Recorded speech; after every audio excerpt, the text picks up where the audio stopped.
E aí galera, como é que vocês estão? Espero que estejam bem. Eu sou Ítalo Marques, esse é o Noir no Ar. E hoje nós viemos falar sobre uma das séries de maior sucesso da Netflix, que voltou aí com sua segunda temporada no último fim de semana. Acho que vocês já sabem de quem eu tô falando, né? De Bridgerton. Então, se você quer saber o que eu pensei sobre essa nova história, esse novo arco dessa família, é só esperar aí para depois da vinheta.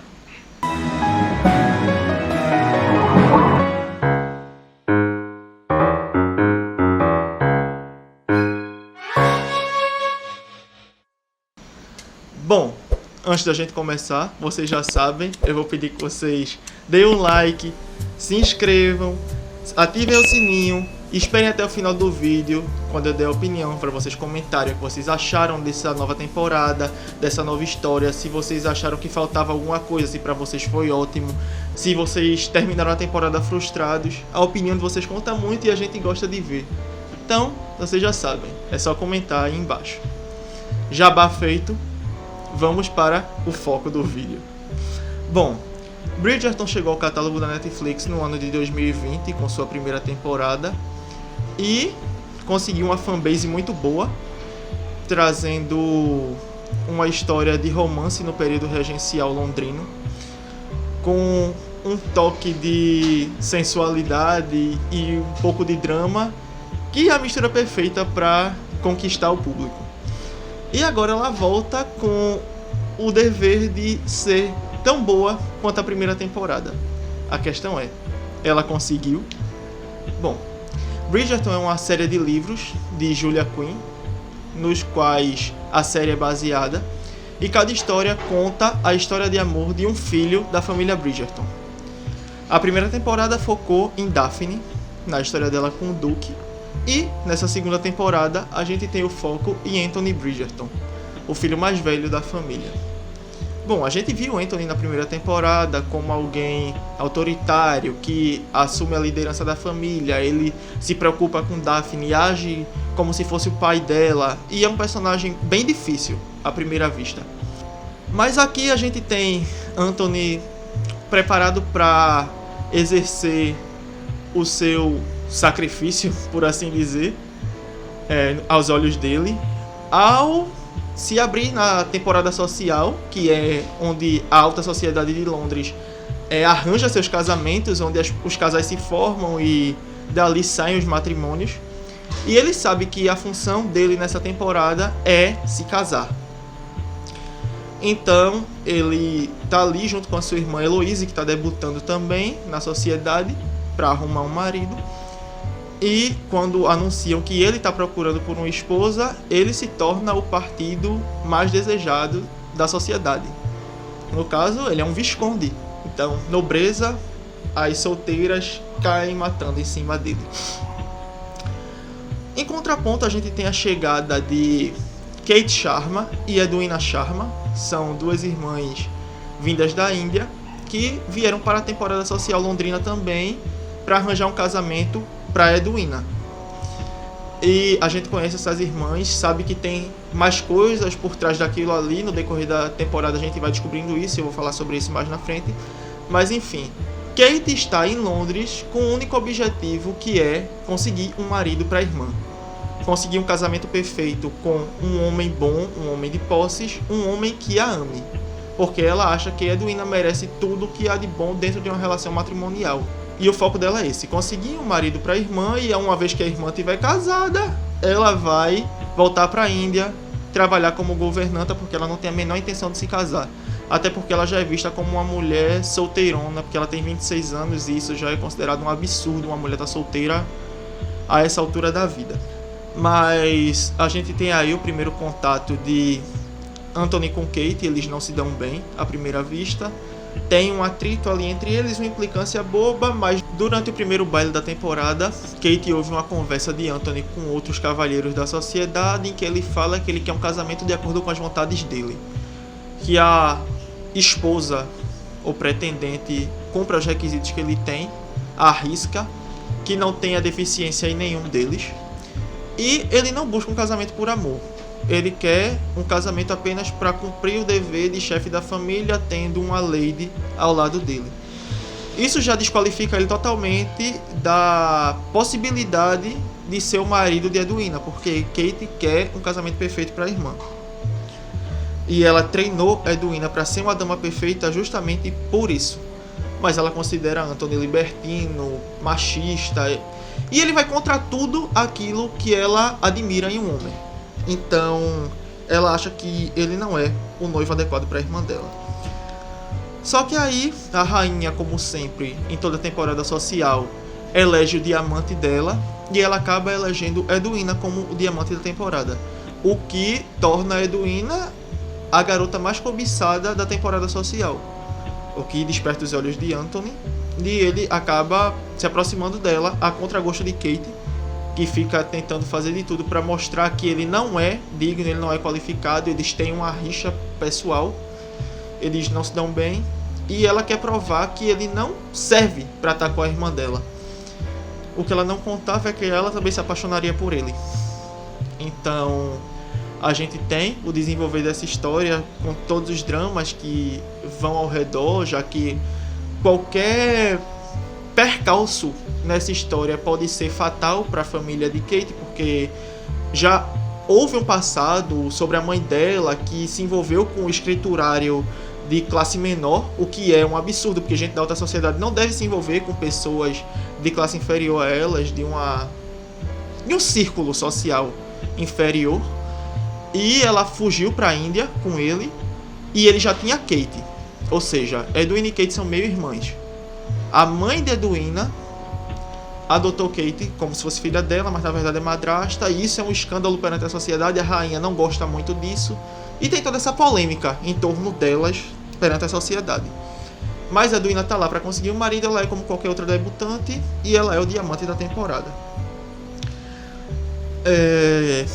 Mal sabe ela que a rainha tem a intenção de aproximar a Edwina dela por ser o diamante, para que a Lady Whistledown, que é a fofoqueira da sociedade, que tem o anonimato dela preservado naquele jornalzinho que ela publica semanalmente com fofocas, e a rainha não gosta dela por causa disso, porque ela incita a sociedade a pensar em coisas que não são convenientes para a rainha, que a sociedade pense a respeito.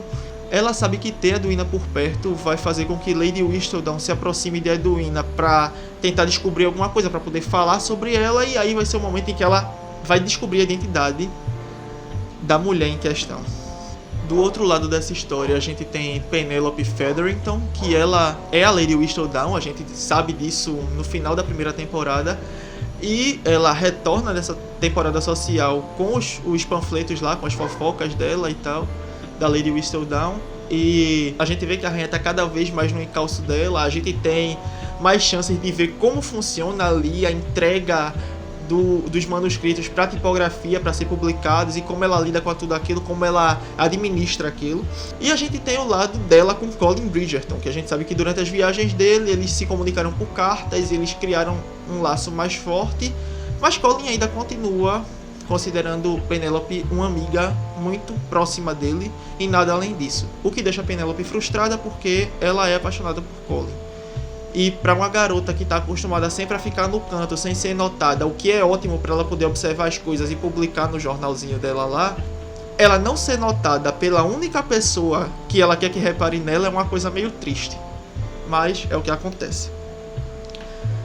Colin nessa temporada está um pouco mais apagado, ele mal aparece, tem poucas cenas, ele não tem muita relevância no roteiro, só mais lá pro final. Mas no decorrer da história em si, a gente tem muito pouco dele. A gente tem mais de Eloise, que além de debutar na temporada, a gente tem ela tentando também descobrir quem é a Lady Whistledown, o que leva ela a procurar uma tipografia por questão de observar detalhes na publicação, de saber qual é o padrão, uma letra defeituosa, qualquer coisa ela usa como pista para descobrir qual é a tipografia que a Lady Whistledown usa para publicar as fofocas.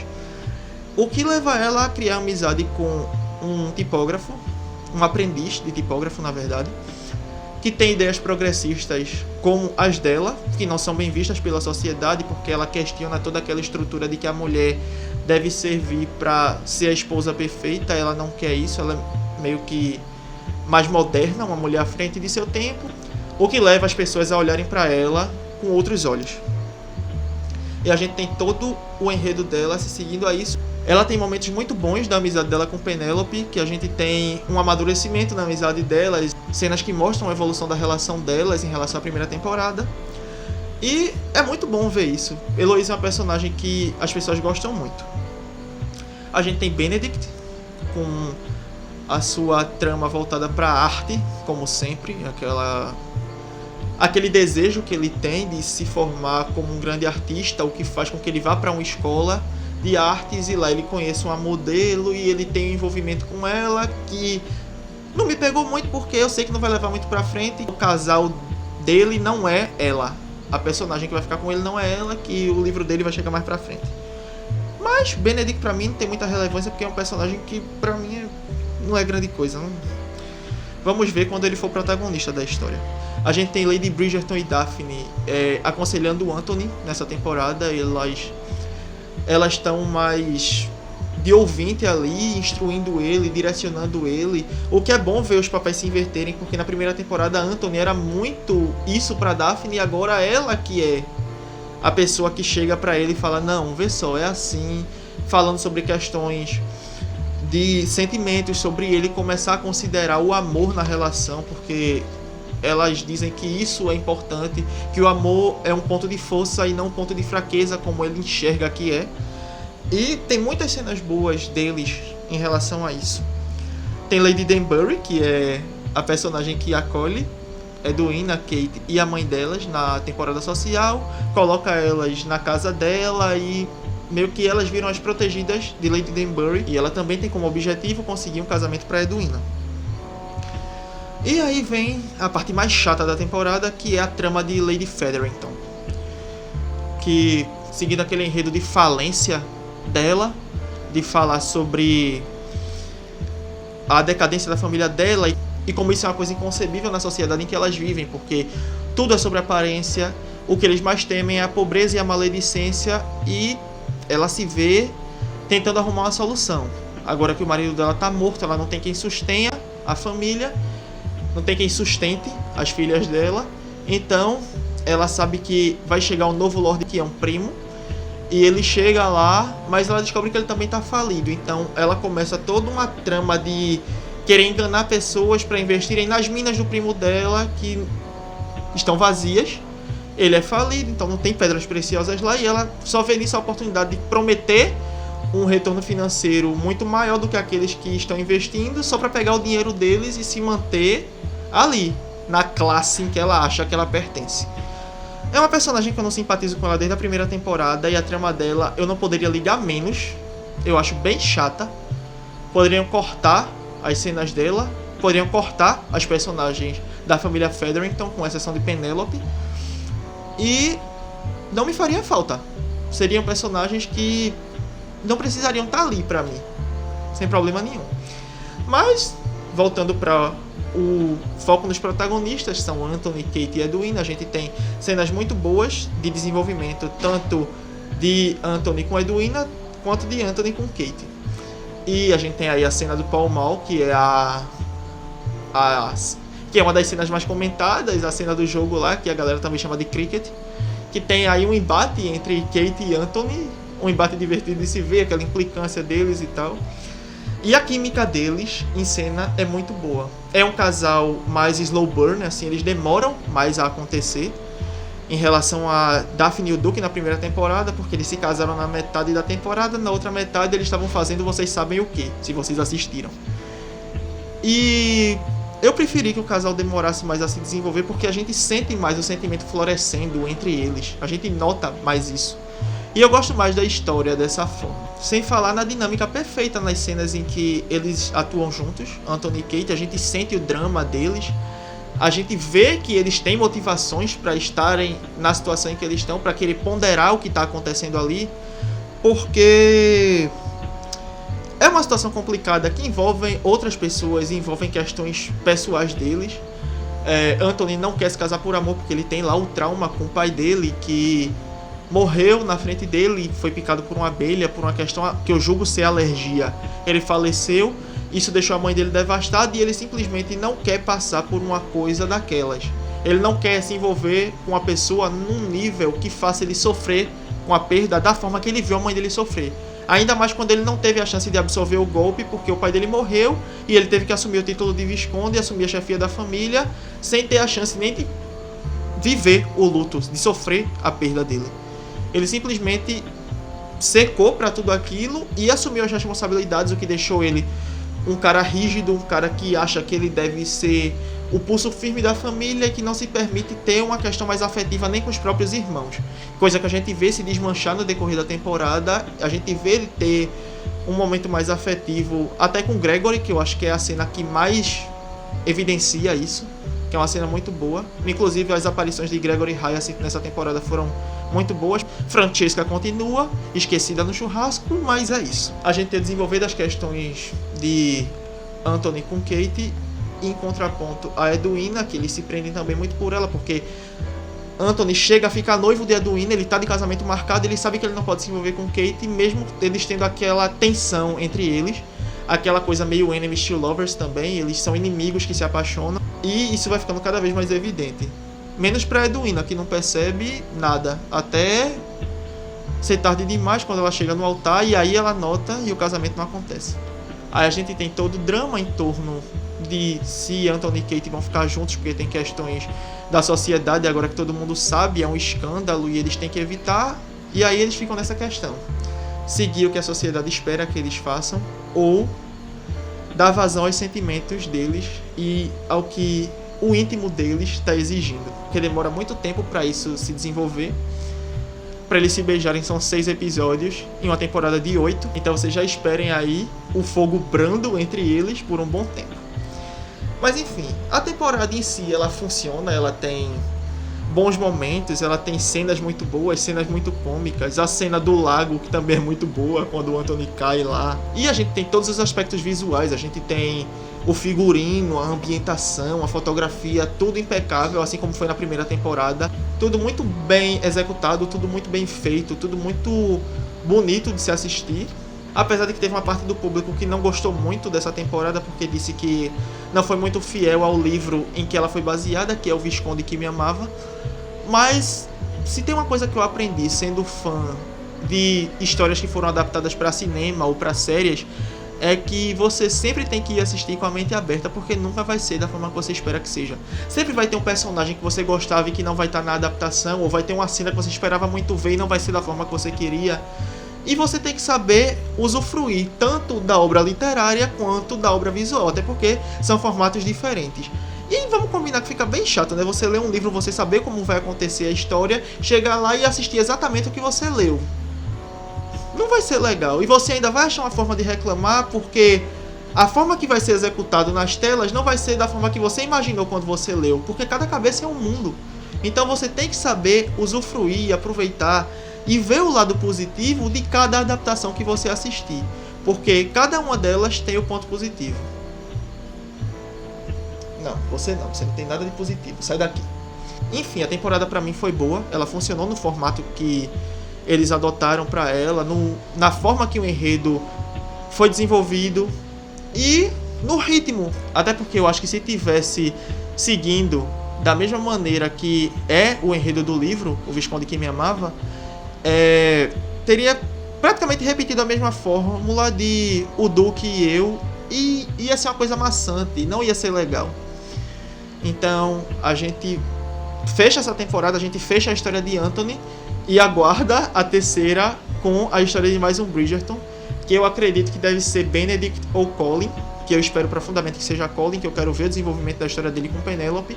E Benedict pode ficar mais pra frente ou não vi, que eu acho que eles vão se distanciar cada vez mais da história original dos livros para inovar, e eu considero isso uma coisa muito boa. E é isso, a gente espera o que vir aí pela frente, que seja tão bom quanto essas 2 temporadas que eles lançaram. E apesar de ter faltado algumas coisas no enredo, como o trauma de Kate, a questão das tempestades, que ela tem lá, o trauma dela em relação à morte da mãe, apesar de estar ausente, eu acho que a temporada funcionou da forma que eles quiseram trabalhar, da forma que eles se propuseram a fazer. Então é isso.